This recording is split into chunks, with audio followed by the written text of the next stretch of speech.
तुम्ही पाहत आहात MCN न्यूज मराठी। जळगाव जामोद तालुक्याच्या पिंपळगाव काळे येथील मरीमाता मंदिर वाल्मिक नगरात पंच जुना आखाडा महामंत्री काशी संन्यास आश्रम सांगेफळ स्वामी राम भारती महाराज यांच्या मधुर वाणीतून 2 डिसेंबर ते 9 डिसेंबर पर्यंत झाकी सदृश्य संगीतमय रामकथेचे आयोजन करण्यात आलं होतं। या 8 दिवसाच्या रामकथेत रोज सकाळी दैनंदिन काकडा आरती व रामकथेच्या वेळी राम लक्ष्मण सीता व हनुमान यांच्या वेशभूषेतील विविध कार्यक्रम यावेळी घेण्यात आले। उपस्थित भक्तांनी स्वामी राम भारती महाराज यांच्या मधुर वाणीतून झाकी सदृश्य संगीतमय रामकथेचा लाभ घेतला।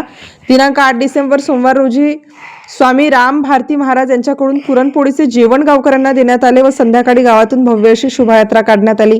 या शोभायात्रा दरम्यान ठिकठिकाणी स्वामी राम भारती महाराज यांचे स्वागत करण्यात आले। त्यानंतर 9 डिसेंबर रोजी या संगीतमय रामकथेची सांगता झाली। या कथेच्या यशस्वी आयोजनासाठी स्वामी राम भारती महाराज यांचे सहकारी राजेश वारुकार, गजानन महारखेडे, गावातील नागरिक सावजी भोलनकार, दयाराम मांडोकार, मुरलीधर राऊत, सुधाकर ढोले, मुकुंदा मुर्हे, रामेश्वर राऊत, चेतन भोलनकार, दामोदर इनकर, आत्माराम घोडे यांच्यासह स्थानिक ग्रामस्थांनी विशेष परिश्रम घेतले। MCN न्यूज मराठी करिता वैभव वडोदे, पिंपळगाव काळे।